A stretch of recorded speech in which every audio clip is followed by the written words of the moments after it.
Dear learners, in today's lesson, you will learn a new structure called to be honest. To be honest এর অর্থ সত্যি বলতে। দেখেন আমরা প্রতিদিন কথা বলার ক্ষেত্রে এই স্ট্রাকচারটি অনেকবার ব্যবহার করে থাকি। যেমন সত্যি বলতে আমি ফুটবল খেলতে পারি না, সত্যি বলতে সে একজন ভালো লেখক, সত্যি বলতে আমি রান্না করতে পারি না। এভাবে আমরা প্রতিদিনের কথা বলার ক্ষেত্রে না জানা কতবার যে এই স্ট্রাকচারটি ব্যবহার করে থাকি। এখন চলুন আমরা স্ট্রাকচার অনুযায়ী ইংরেজি বাক্য তৈরি করি। To be honest plus sentence. প্রথমে বাংলা বলবো, তারপর ইংরেজিটা বলবো। যেমন সত্যি বলতে আমি গান গাইতে পারি না। To be honest I can't sing. সত্যি বলতে আমেরিকা আমার স্বপ্নের দেশ। To be honest America is my dream country.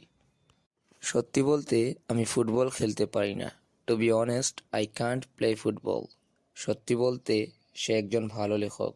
Two be honest he is a good writer. এই তো, এভাবেই আমরা টু বি অনেস্ট দিয়ে অনেক ইংরেজি বাক্য তৈরি করতে পারি এবং প্রতিদিনের কথা বলার ক্ষেত্রে ব্যবহার করতে পারি। এখন আপনাদের জন্য একটি ছোট্ট টাস্ক হচ্ছে, সত্যি বলতে সে খুব ভালো ইংরেজিতে কথা বলে, সত্যি বলতে বইটি তার নয়।